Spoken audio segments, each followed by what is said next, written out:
Any টক্সৰ ষ্টুডিঅ'ত মই ইমৰান লৈ আহিছোঁ এক গুৰুত্বপূৰ্ণ বাতৰি। বিজেপিৰ ৰঙা চকুলৈ ভয় নকৰে বুলি এইবাৰ মন্তব্য কৰিছে কংগ্ৰেছৰ যুৱৰাজ ৰাহুল গান্ধীয়ে। বিজেপি তথা মোদীৰ ৰঙা চকুলৈ ভয় নকৰে বুলি স্পষ্ট মন্তব্য কৰিছে কংগ্ৰেছৰ যুৱৰাজ ৰাহুল গান্ধীয়ে। জনাইছোঁ সবিশেষ। বিজেপিৰ বিৰুদ্ধে পুনৰবাৰ সৰব ৰাহুল গান্ধী। কংগ্ৰেছে ভয় নকৰে মোদীৰ ৰঙা চকুলৈ।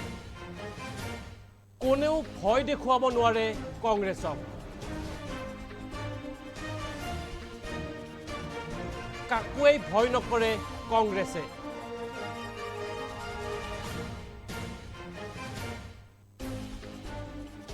সংবিধানখন সলনি কৰিবলৈ গৈ এতিয়া সংবিধানখন মূৰত লগাব লগা হৈছে মোদীয়ে।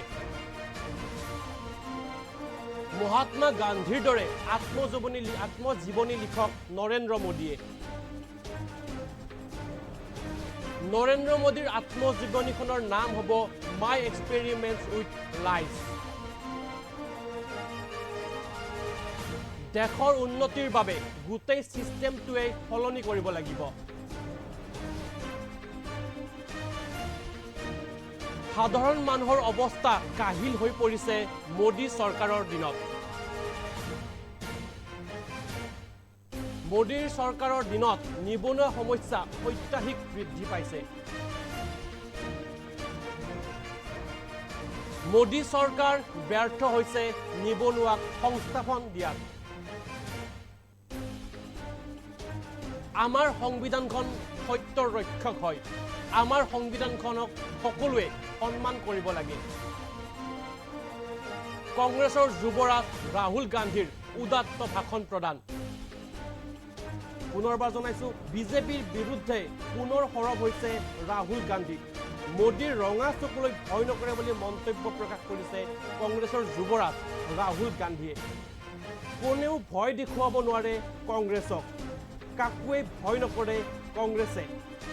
সংবিধানখন সলনি কৰিবলৈ গৈ এতিয়া সংবিধানখন মূৰত লগাব লগা হৈছে মোদীয়ে। মহাত্মা গান্ধীৰ দৰে আত্মজীৱনী লিখক নৰেন্দ্ৰ মোদীয়ে।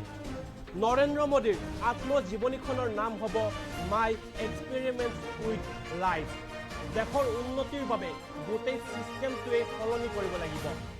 সাধাৰণ মানুহৰ অৱস্থা কাহিল হৈ পৰিছে মোদী চৰকাৰৰ দিনত।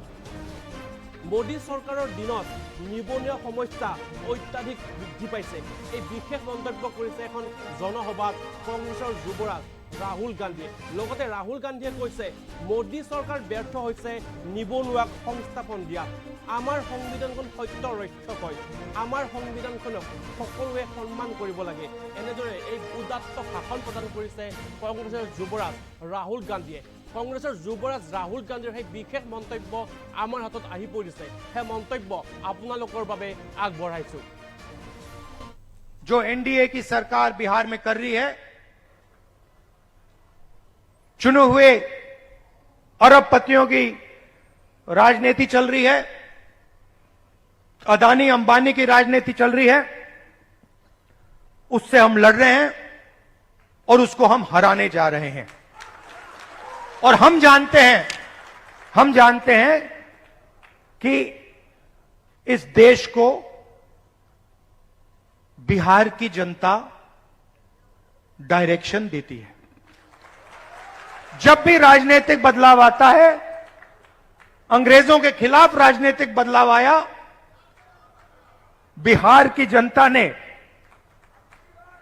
यह बदलाव लाने का काम किया था। और हम समझते हैं कि बिहार की जनता फिर से यह काम करना चाह रही है और यह काम करेगी। और हम आपके साथ मिलकर, शामिल होकर यह काम करना चाहते हैं। सबसे जरूरी लक्ष्य कॉन्स्टिट्यूशन की रक्षा करना है। हमारी जो पुरानी विचारधारा है, बिल्कुल मतलब ऐसे, और जो इसके सामने आएगा, आपने देखा होगा पहले नरेंद्र मोदी उनकी पार्टी कह रहे थे 400 पार, देखा आपने 400 पार। उसके बाद कांग्रेस पार्टी इंडिया गठबंधन सामने खड़ा हुआ और फिर मोदी जी जब पार्लियामेंट आई यूं किए कि मैं बदलूंगा नहीं इसको, तो कॉन्स्टिट्यूशन ने और आपने कॉन्स्टिट्यूशन को बचाने का काम किया। इसके लिए मैं आपको दिल से धन्यवाद करता हूं। और जहां भी देखिए, और जहां भी मेरी जरूरत होगी, बिहार के कोने कोने में, हिंदुस्तान के कोने कोने में आप मुझे बुलाओ, मैं हाजिर हो जाऊंगा। आपकी लड़ाई मेरी लड़ाई है। इस देश में अगर आप दलित हो, पिछड़े वर्ग के हो, आदिवासी हो, माइनॉरिटी हो, और उसमें मैं महिला भी जोड़ सकता हूं, पिछड़ा बोला, ईबीसी हो, अति दलित हो, अगर आप अपर कास्ट के नहीं हो तो आप सेकंड क्लास सिटीजन हो। और मैं ये ऐसे नहीं बोल रहा हूं, मैं सोच समझ के बोल रहा हूं, मैं पढ़ लिख के बोल रहा हूं, और मैं सिस्टम को बहुत गहराई से देखने के बाद बोल रहा हूं। मैं आपको 2-3 उदाहरण देना चाहता हूं। तेलंगाना में हमने कास्ट सेंसस किया, और बात अब तेलंगाना में कास्ट सेंसस से बहुत आगे निकल गई है।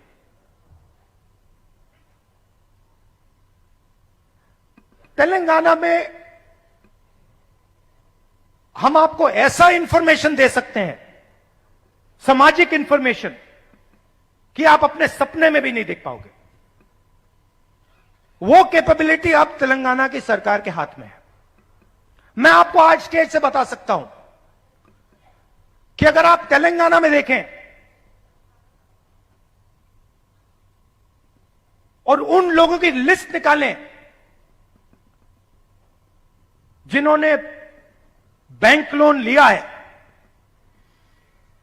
सरकारी बैंक से लोन या प्राइवेट बैंक से लोन, उस लिस्ट में आपको ना एक ओबीसी मिलेगा, ना एक ईबीसी मिलेगा, ना एक दलित मिलेगा, ना एक आदिवासी मिलेगा। तेलंगाना की सबसे बड़ी कंपनियों की आप लिस्ट निकालिए, उनके मालिकों की लिस्ट निकालिए, उनकी सीईओज की लिस्ट निकालिए। यह सब हम तेलंगाना में अब कर सकते हैं। उनकी मैनेजमेंट टीम की लिस्ट निकालिए, आप हैरान हो जाओगे। मैनेजमेंट में, सीईओ की लिस्ट में, मालिकों की लिस्ट में आपको ईबीसी, ओबीसी, दलित, अति दलित, आदिवासी कहीं नहीं मिलेंगे, है ही नहीं। मैं आपसे नहीं कह रहा हूं कि 5% हैं, मैं आपसे नहीं कह रहा हूं कि 5% हैं, 0 है, 0 है ही नहीं। और आप दूसरे तरफ मजदूरों की लिस्ट निकालो, जो 21वीं सदी के नए मजदूर बने, गिग वर्कर्स, जो उबर चलाते हैं, जो 21वीं सदी की मजदूरी करते हैं, उनकी लिस्ट निकालो। 90% से ज्यादा, 95% दलित, पिछड़ा वर्ग, ईबीसी, आदिवासी, डोमेस्टिक सर्वेंट्स की लिस्ट निकालो। दलित, ओबीसी, ईबीसी, आदिवासी, अति दलित।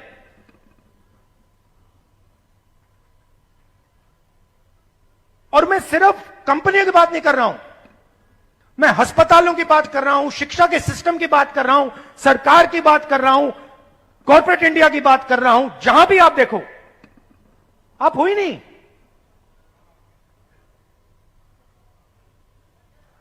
और तेलंगाना में अब वो पूरा का पूरा डेटा हमारे हाथ में है,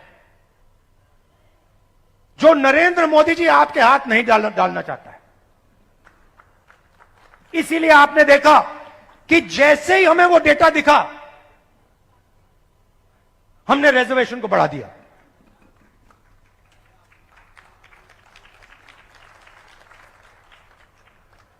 मैंने नरेंद्र मोदी जी को लोकसभा में सामने बोला, ये जो फेक दीवार बना रखी है 50% रिजर्वेशन की, इसको अगर आप नहीं तोड़ोगे तो हम इसको तोड़ के गिरा के फेंक देंगे। और दूसरी बात, इस देश के दलितों को, पिछड़ों को, ईबीसी, ओबीसी, अति दलित, आदिवासी, गरीब जनरल कास्ट के लोगों को पता लगना चाहिए कि इस देश की सच्चाई क्या है।